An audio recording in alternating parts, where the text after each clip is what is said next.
You're listening to episode 121, update episode, Patrick Hodges.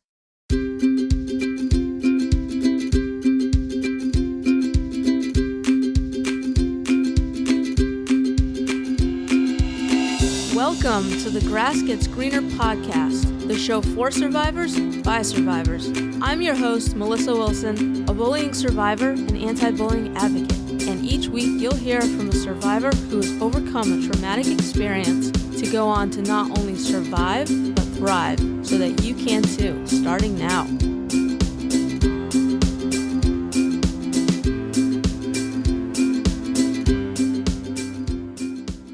Hey there, welcome and thanks for tuning in to this update episode. And what that means is that we'll be catching up with a past guest of the show. And today that guest is author Patrick Hodges from episode 55, which was almost exactly 2 years ago. So kind of cool how that worked out.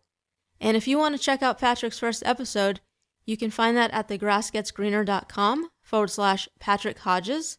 I do recommend doing that if you're not familiar with Patrick's story, but I will give you a quick synopsis now of what we talked about last time. So Patrick joined me last time to share his story of using his past bullying experience to write a book that helped him to heal. Patrick was verbally and emotionally bullied in junior high and then again in high school, where it was at its worst. The bullying left Patrick with a low self-esteem, having no ambitions, feeling shame, as well as feeling helpless and hopeless. Writing his book, as well as having a support system, helped Patrick to get to where he is today.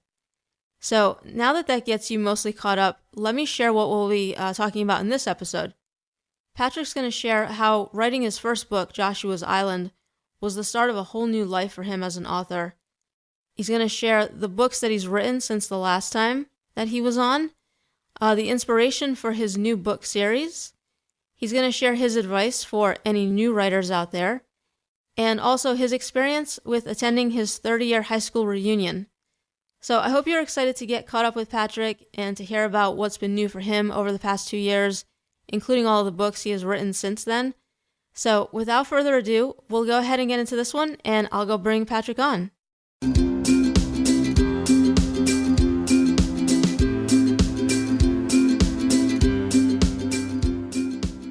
Patrick, welcome back to the podcast, and thank you for joining me here today to continue sharing your journey with us. Thank you for having me back. Yeah, I'm excited to have you back on. And, what's crazy is that you were first on almost exactly 2 years ago to the day. Your first appearance was on December 7th, 2015. Can you believe that? Can you believe that? Can't believe it's been 2 years. It's been a crazy 2 years. Mm. Well, I'm looking forward to hearing about what you've had going on. And, I know that, it wasn't planned this way, that it wasn't until after I reached out to you that I realized, that it was going to be, 2 years almost to the day that you were on. So that's exciting. And, like I said, I'm just looking forward to hearing about what you've had going on during that time. So Patrick, start us out by letting us know what it is you do today and what you have going on right now. Well, I'm an author. In December of 2014, I self-published my first book, kind of a young adult, middle grade contemporary book called Joshua's Island. It was primarily about bullying. I wrote it based on my own experiences in middle school and kind of in high school. But I wanted to tell a story about a bullied kid who, had a happier ending that most bullied kids get. And it's gone on to get great reviews, and it's won a bunch of awards. And, I was so inspired by its success that I just had to keep writing. And, I have 5 books now. I've got 2 more coming out and another series planned for next year. So basically, Joshua's Island was the start of a whole new life for me. Yeah, that's crazy. I know you were talking about it last time you were on, and I think you had written your second book at that point too, Ethan's Secret? 2 years ago, I had just released my second book, and I was probably in the process of writing my third, which was all part of the Joshua's Island series. Right. right? And how did all those end up doing? I mean, I know, like you said, Joshua's Island did really well. How did the other two do? Well, they haven't gotten quite as many reviews, but they've all still been positive, and they've also both won awards. So I'm very proud of all of them. And, well, I mean, I think that my writing has gotten better as I've gone along, which, is only natural that, once you do something, you're going to get better at it. Mm-hmm. But I'm proud of all of them. Yeah, no, that's great. And then you went on to write another series, right? So, um, Yes, that was a series of two books, right?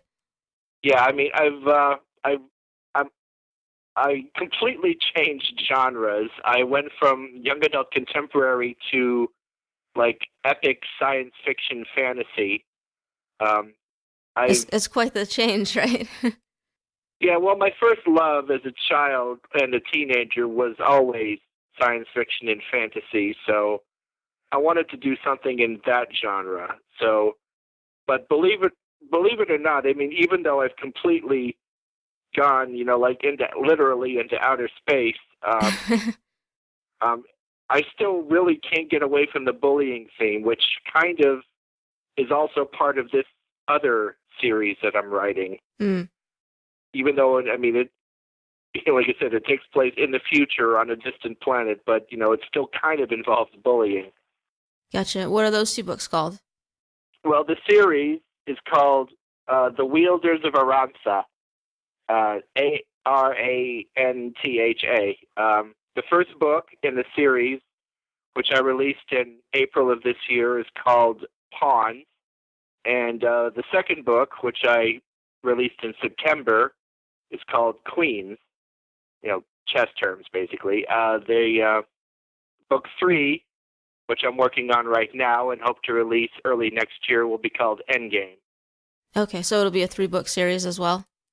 Yeah, and I've also completed a prequel novella, like a story that takes place like beforehand. I mean, that's done, and I hope to release that very soon as well. That's great. Yeah, what was kind of your inspiration for writing these new books? Well, like I said, I always loved science fiction and fantasy as a kid. Star Trek, Star Wars, Lord of the Rings. It just took me a while to come up with an idea that wasn't based on something. I wanted to come up with something original, and I think I did with this. And again, people have really taken to it. It's gotten great reviews, and I hope to submit it for awards next year. That's great. Yeah, I know that before you were talking about how writing your first books, was helpful to you in your healing. Has that continued to be the case as you've been writing more, or does writing kind of take on a different meaning for you now? Well, writing Joshua's Island was kind of a catharsis for me. I was able to kind of like purge all the demons and all the bad mojo that I've been carrying around inside me for years, and it's kind of let me, the dam kind of burst, and then all this creativity just kind of spilled out, when as a result of that. And honestly, I've never been happier. That's great. Yeah, I mean, how much time do you spend writing? Oh, well, I mean, I do have a full-time job. I work in an office, and I also have a wife that, likes it when I pay attention to her from time to time. Of course. I basically write when I can on the evenings and weekends, Mm-hmm. whenever I can. Mm-hmm. And have you self-published these, or do you have a publisher? I have a small publisher. Yeah, it's they're based in Europe, and they do mostly internet marketing, but they've done a pretty good job so far, and I look forward to, releasing future books with them as well.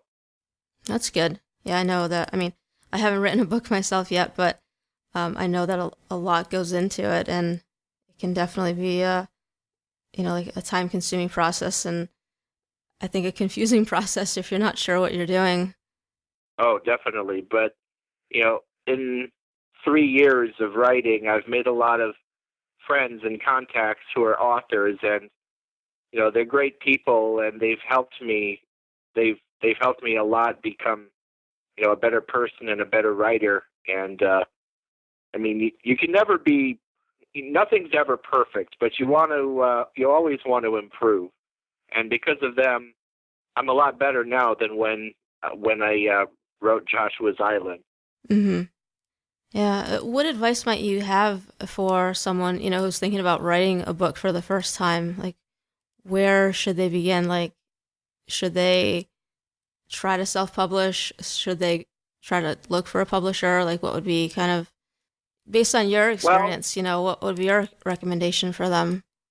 Well, getting published, I mean, there are so many options now. I mean, so much more.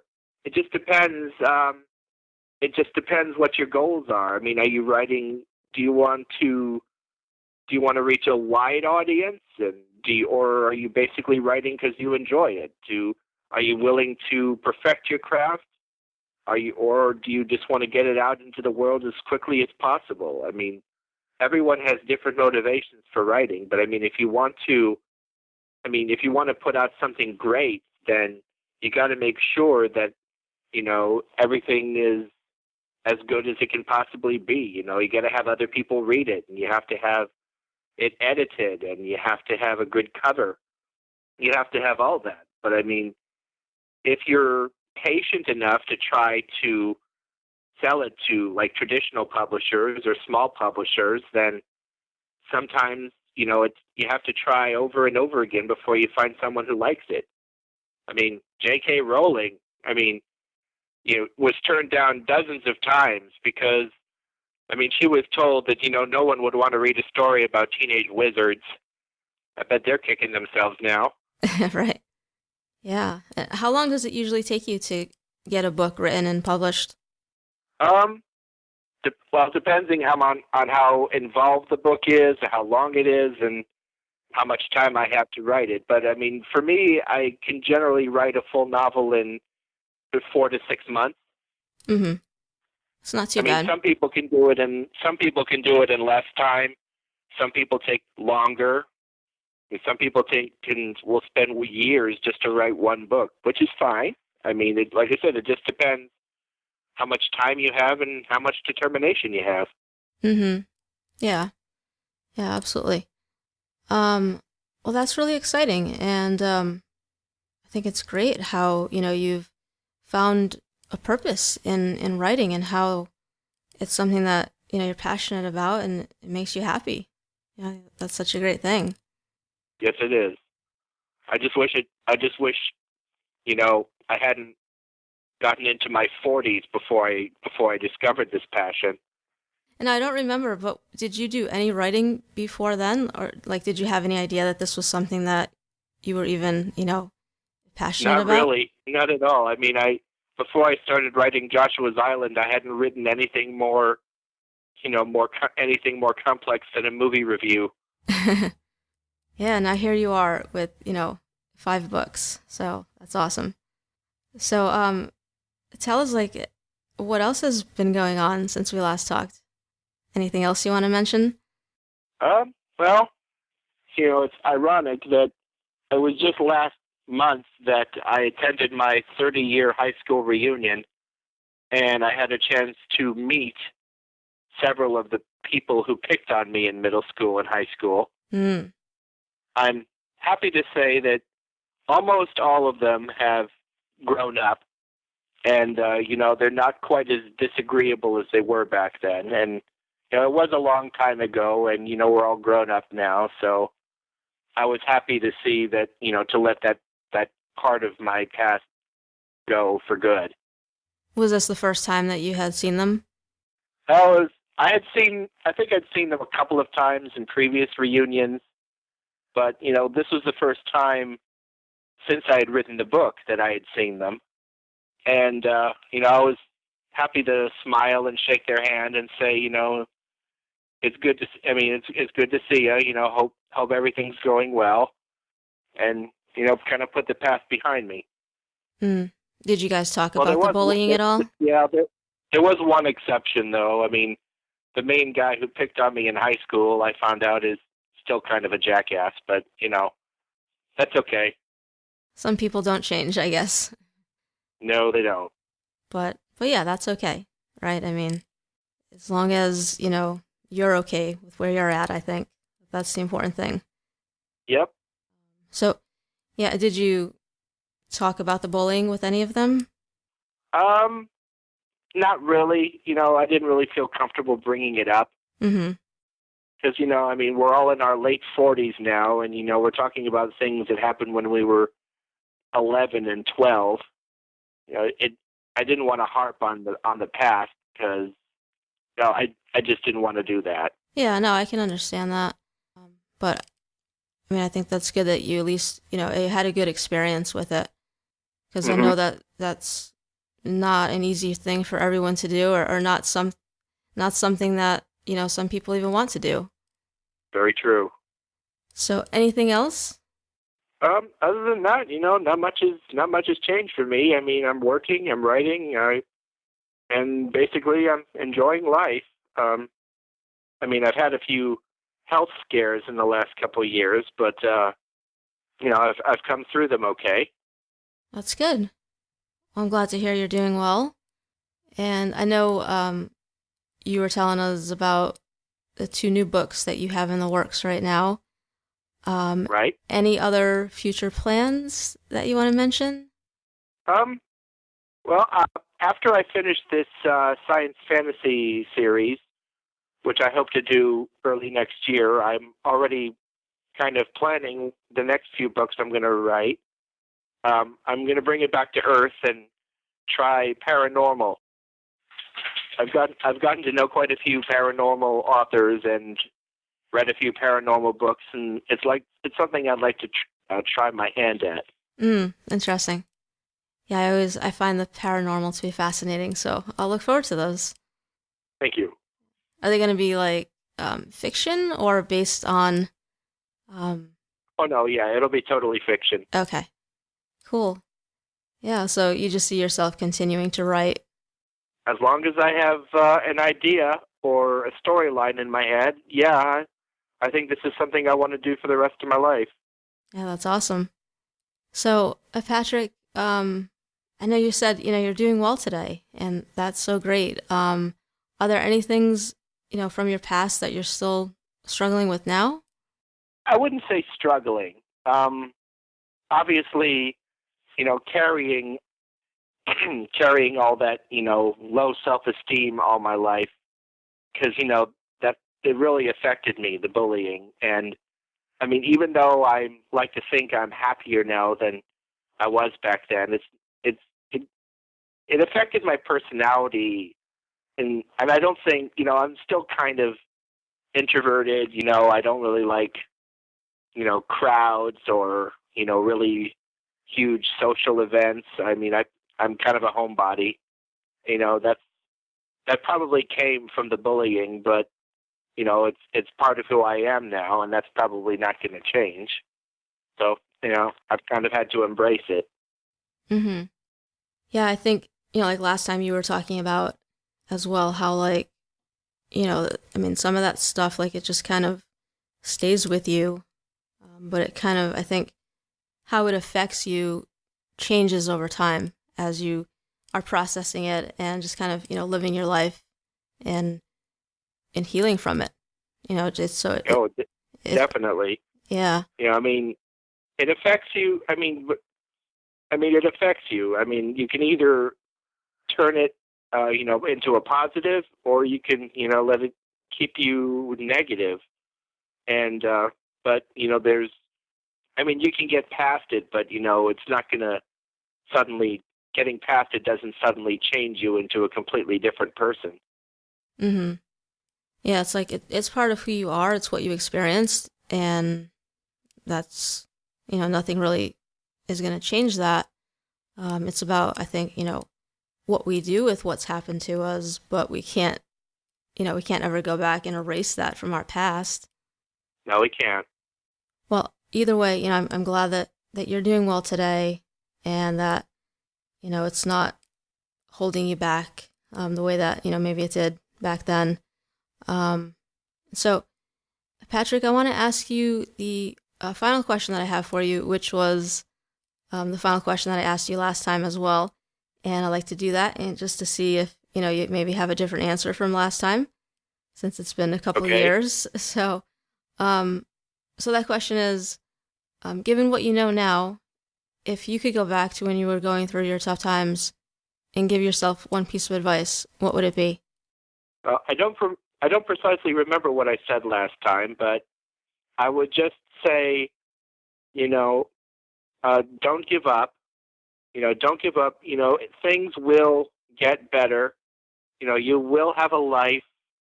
You will always have a loving family, and there is greatness in you. You just have to find a way to bring it out. I mean, I would hopefully tell him, don't wait so long. Don't wait as long as I did, but it will get better. That's what I would tell him. Mm-hmm. Yeah, nice. I know last time, yeah, basically you just said don't give up and that things can get better. Yeah, I think it's so true. And it's a message of hope that, I love to spread to those listening, because I know that when you're going through tough times, you don't feel that way. You don't necessarily feel like things are going to get better, and it's hard to push through. So I love it when, we can just provide that message of hope to people, for, anyone who might be feeling hopeless or struggling, and maybe just needs to hear that, just needs to hear that it's possible. Well, I hope that, anyone who might be listening to this will, kind of take the same advice that I would give to, younger me, that, giving up is not the answer. There are always people out there who can help. Yeah, absolutely. And speaking of help, how can we best support you, Patrick, in what you have going on today with your writing? What can we do to help support you? Well, I would just say, I'm an author. I would just say, get my books, read my books, and if you like them, leave a review on Amazon or on Goodreads. Tell friends. That's basically, how authors become famous. Not that I ever expect to be J.K. Rowling anytime soon, but hey, you never know. But you never know. Absolutely. Yeah. So I'll have them all linked up on your show notes page, and so you have the first 3 books there that are dealing with the topic of bullying for anyone who wants to check that out, and then you have your next books, which are more science fiction. So for anyone who's into that, they can go and check that out. And yep, I'm the only Patrick Hodges on Amazon, so I'm very easy to find. Oh, that's nice. And then we'll look forward to your new books as well. So that sounds great. And what's the best way for people to connect with you or find out more about everything you have going on? Well, probably the quickest way would be to find me on Facebook. Leave a message for me on my Facebook page, which is Patrick Hodges Author. All right, yeah, it sounds good, because you don't have a website, right? Well, I do. It's patrickhodgesauthor.com. It's kind of in a transitional phase right now. I'm working on ways to improve it, but I'm not. It's kind of hard to find the time to write and do everything else and have a website. But I'm slowly working on improving it. Okay, so it sounds like Facebook is the best place to go. Yes. All right, sounds good. So I think other than that, I just want to thank you for coming back on and for filling us in on what you've had going on since we talked 2 years ago. And, again, just congratulations on the success with your books. And I think it's great how you've found this passion, and thank you just for spreading a message of hope. And well, let's do this again. Let's do this again in 2 more years. Hey, that sounds good. All right. Well, I hope you have a great rest of your day. Thank you very much, Melissa.